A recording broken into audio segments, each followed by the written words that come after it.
scan si Baki sa maskuladong doktor. Saka din ito umalis.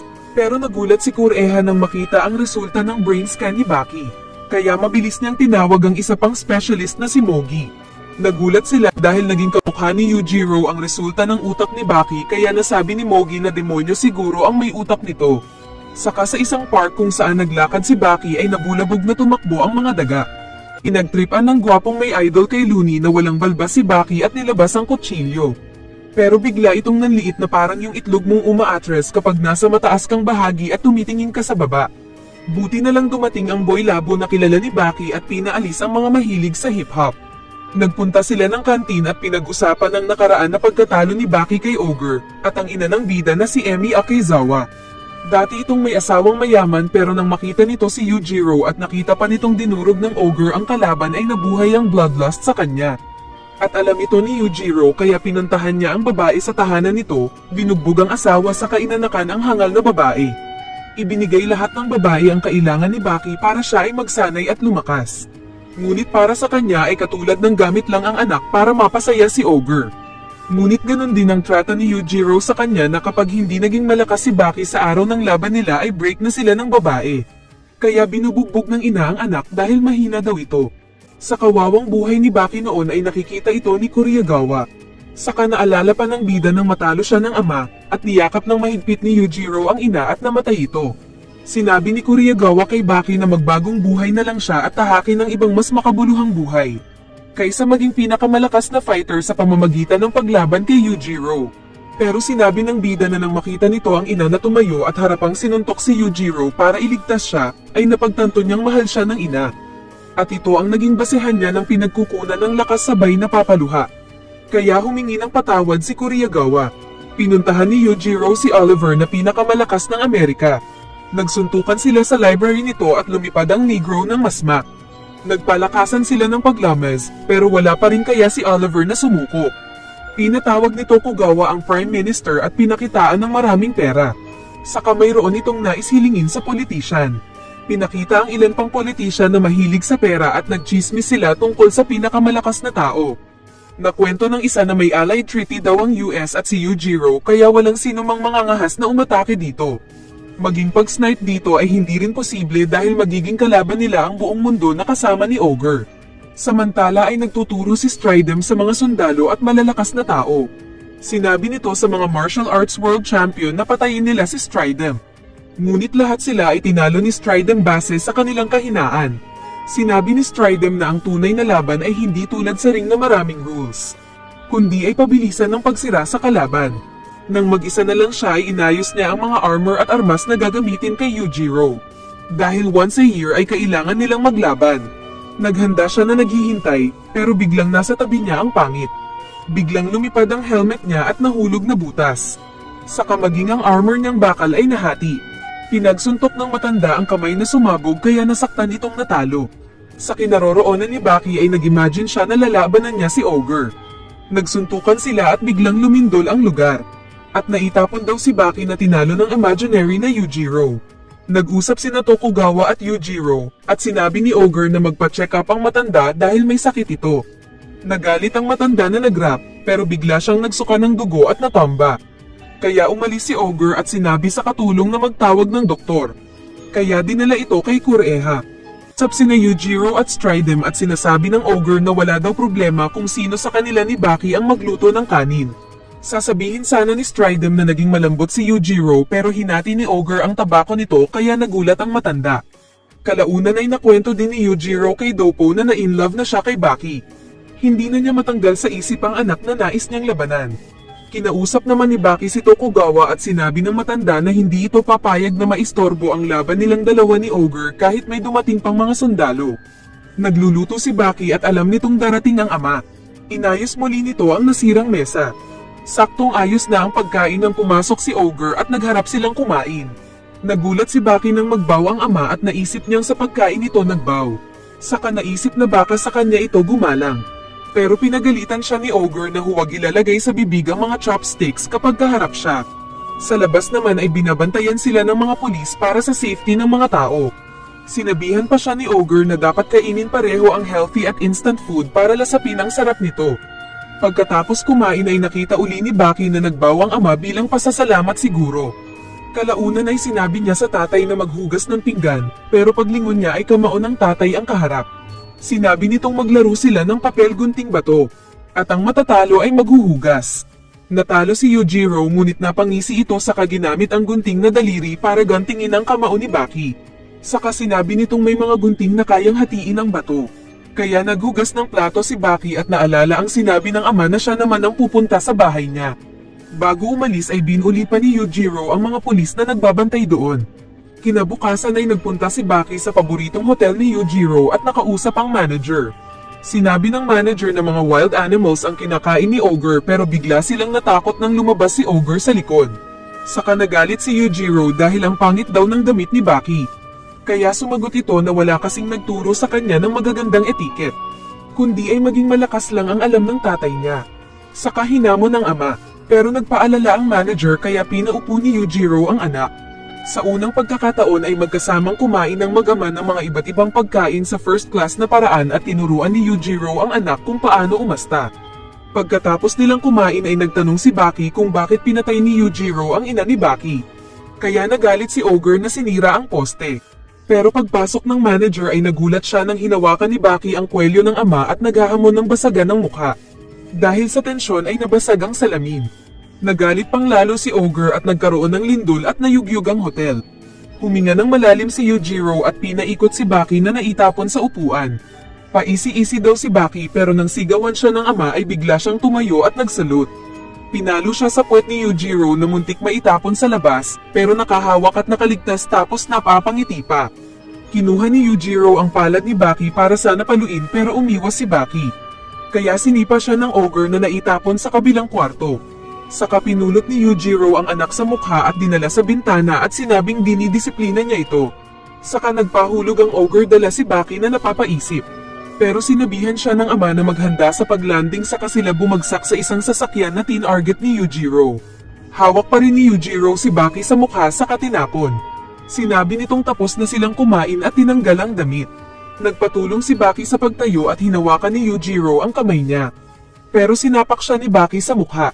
Makukonsensya sana si Baki pero naramdaman niyang makapal na ang kalyo sa mukha ng ama at para itong bato sa tigas. Dahil sa galit ay tinapon ni Yujiro si Baki. Sinubukan siyang pigilan ng mga pulis pero tumakbo din ang mga ito dahil sa takot sa Ogre. Pinulot ni Yujiro si Baki sa mukha at saka tinapon kaya ito nasaktan. Hindi nito sinagot ang tanong ng ama para magsama pa sila ng matagal. Tinapon niya ang dalawang sapatos sa umilag na Ogre saka nag-spinning kick.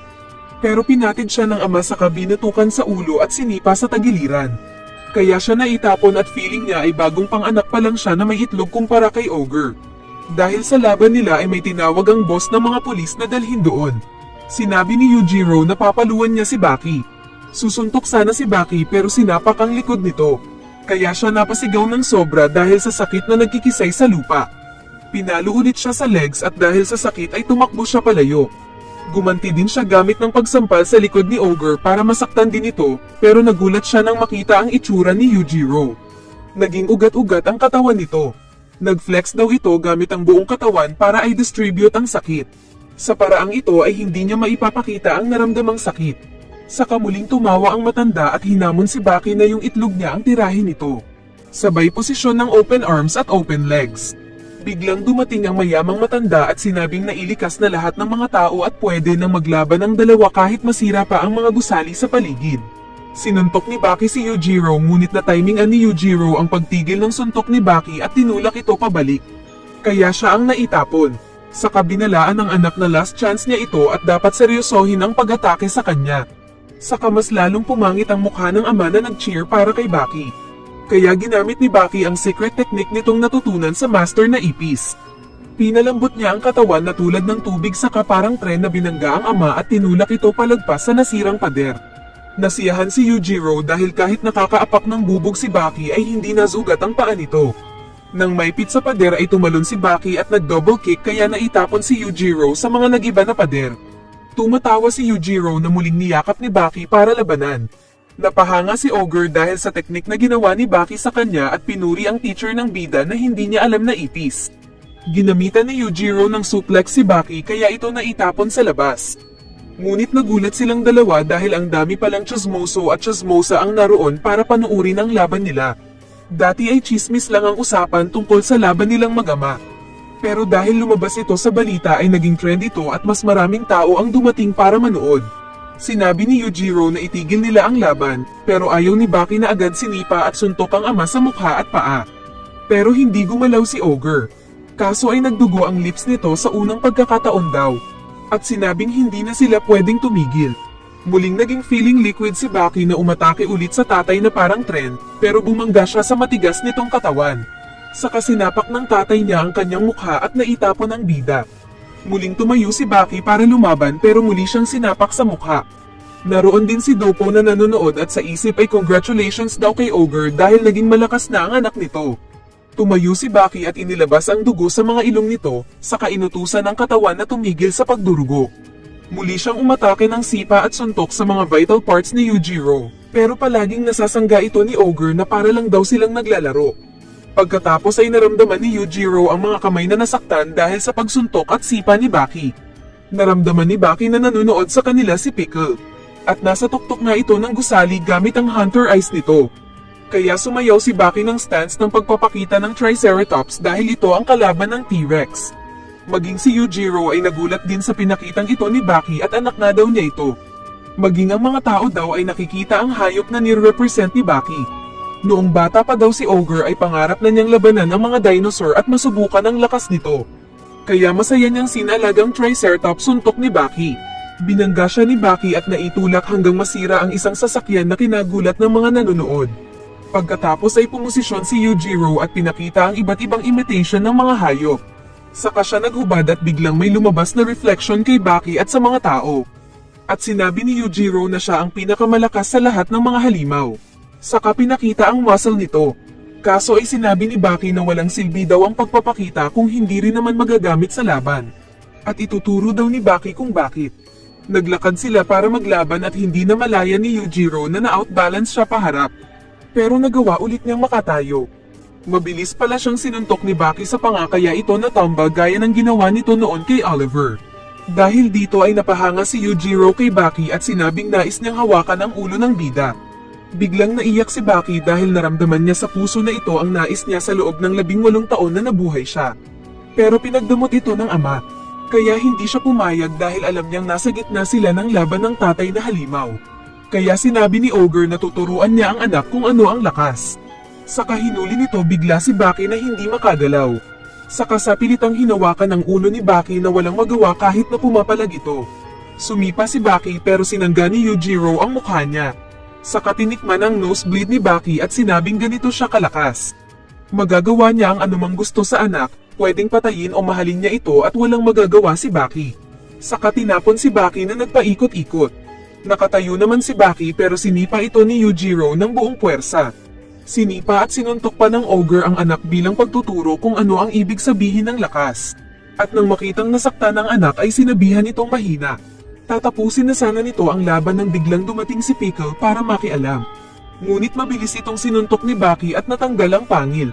Nagalit si Pickle pero muling natigilan nang makita ang galit na aura ni Baki.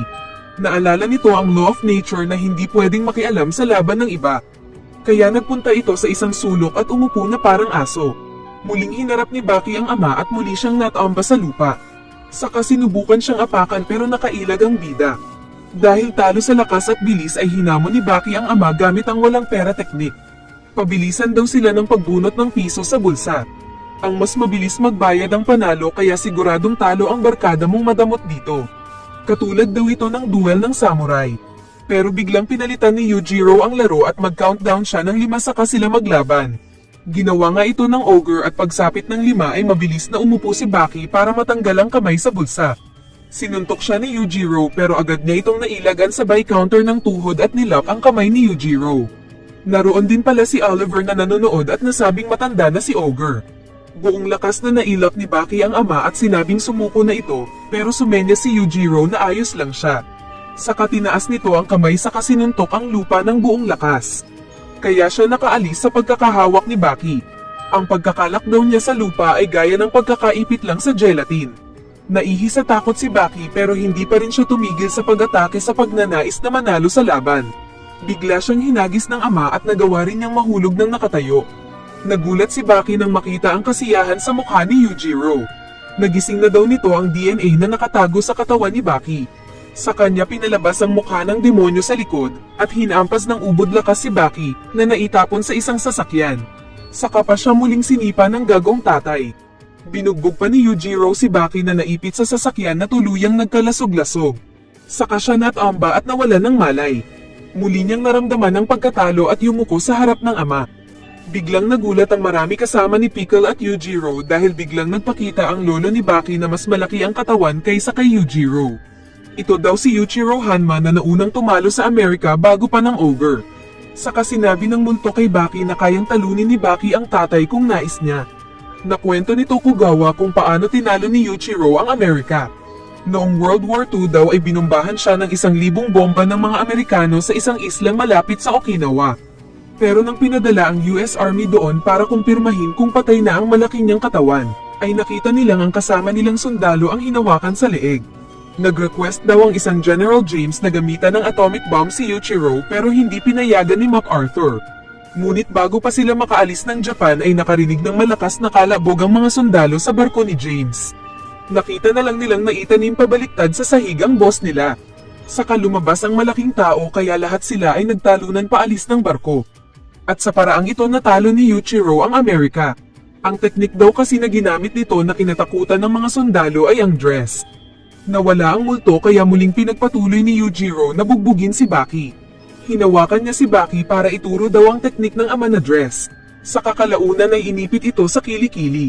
At pinaikot-ikot pa na katulad ng paggamit ng nunchako. Naging pula ang paningin ni Baki dahil sa pag-ikot ng ama sa kanya at lumalabas ang dugo sa matatenga at bunganga niya.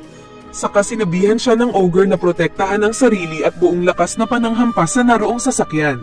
Habang hinahampas ay sinabi ni Yujiro na huwag nilang maliitin ang kakayahan ng anak nitong si Baki. Kasabay sa pagkahampas ni Baki sa sasakyang bakal ay nagagawa niyang makarecover at mailagan ang mga ito. At muli siyang nakatayo at nag-holding hands sila ng ama. May binigay pa si Baki sa kamay ng ama na isang hugis tao na mula sa nasirang mga sasakyan. Ginawa daw niya ito habang winawasiwas siya ng tatay. Dahil marami na daw binigay na magagandang bagay si Ogre sa kanya ay oras na para si Baki naman ang magbigay. Na-activate daw ang malademonyong utak ni Baki kaya lumakas itong bigla. Sa kanya sinipa at sinuntok ang ama. Siya naman daw ang bumugbog kay Yujiro Hanma. Naalala ni Yujiro ang 5 convict na naghahanap ng pagkatalo at alam ni Ogre ang pakiramdam nila noon dahil nasa pinakamataas siyang rangko at masakit umano sa loob ang walang challenge. Sinipa ni Baki ang itlog ni Ogre na sinangga nito. Nag-axe kick si Ogre pero pinatid siya ng bida at si Ogre ang mabilis nitong na-axe kick. Muling bumangon si Yujiro na duguan ng ilong pero masaya ito. Muli siyang sinuntok ni Baki sa sikmura at nasarapan daw ang muko. Saka naalala ni Yujiro na naglakbay daw siya ng buong mundo para maghanap ng kalaban na hindi siya maboboryo. Pero yung lumabas lang pala sa itlog niya ang sagot na hinahanap niya. Storyahe pa sila nang biglang dumating si Kosu. At sinabi nitong nakakasawa daw ang laban nila dahil susuntok sila ng isa tapos kwentuhan. Kaya pinaliwanag ni Baki na ang teknik kasi na gamit nila sa laban nilang iyon ay hindi nila pwedeng gamitin sa ibang tao dahil mamamatay sila. Naglaban ulit ang mga Hanma at ginamitan ni Baki ng Aikido si Ogre gamit lang ang daliri kaya siya sinipa. Dahil masyadong malakas ay sa kanilang dalawa lang sila pwedeng magsagawa ng mga techniques na nakakamatay sa iba. Kaya napabilib ang mga nanonood. Naitapon si Baki palayo kaya nakausap ni Yujiro si Kozu at nagpasalamat dahil naging malakas si Baki sa tulong ng open arms open legs niya. Saka pinaalis siya ng mag-ama na patuloy sa kamanyakan na ginagawa. Ilang oras daw silang patuloy na naglalaban pero wala pa ring natatalo. Ginamit ni Baki ang teknik na panangtalo nito noon kay Retso pero napigilan pa rin ito ng Ogre. Saka binuhat si Baki at naglakad sila na ganun ang itsura sa unang pagkakataon. Ayaw daw sana ni Yujiro pero dumating na ang oras para tapusin ang laro. Hinawakan ni Baki ang ama at nasuplex ito. Pero muling bumangon si Yujiro at pinumpiang ang ulo ni Baki. Saka hinawakan ni Ogre ang kamay ni Baki at pinagawa ng hammer fist. Katulad ng ginawa nito noong bata pa si Baki. Nagposisyon sila ng mano-mano at sa kaharapan na nagsuntukan ng mukha. Hindi na daw sila gagamit ng anumang trick kundi ay palakasan na lang sila. Marami ang nanood sa kalokohan na santukan ng mag-amang mabaho ang hininga. May mga chopper ng mga reporter kaya napanood ito ng lahat. At maging si Jack Hanma ay naiiyak dahil naiinggit kay Baki. Patuloy sa pagsuntok si Baki samantalang hinayaan na ni Ogre ang katawan na masuntok ng anak. Ngunit biglang niyakap ni Yujiro si Baki ng buong higpit at lumagatok ang mga buto sa katawan. Naalala ni Hanayama noong panahon na niyakap din ni Yujiro ang ina ni Baki na namatay. Alam ni Yujiro na durog na ang lahat ng parte ng katawan ni Baki. Kaya tumalikod na ito para umalis. Ngunit naramdaman niyang sinipa siya ni Baki. Nakita niya ang anak na nakadapa at lumabas ang multo nito na siyang umaatake kay Yujiro. Pinatigil ni Yujiro sa pag-atake ang anak. Sa kabigla daw itong nagluto ng imaginary food na tofu. Kumain silang magkaharap at sinabi ni Baki na maalat daw ang pagkain. Kaya napahiya ang Ogre kaya tinapon ni Baki ang mesa na kinagulat ng lahat at biglang nawala ang mga imaginary pagkain. Sinabi ni Baki na niligtas niya ang ama na mapahiya. Sinabi ni Ogre na ang tunay na pinakamalakas ay ang nagpupumilit ng nais nito hanggang wakas. At sa huli, dahil sa miso ay dineklara ni Yujiro na ang pinakamalakas na mandirigma ay si Baki. Ngunit hindi ito narinig ni Baki dahil nasira ang pandinig dahil sa laban, kaya yumuko ito sa ama at ibinigay dito ang panalo. Saka nag-cheer ang mga tao.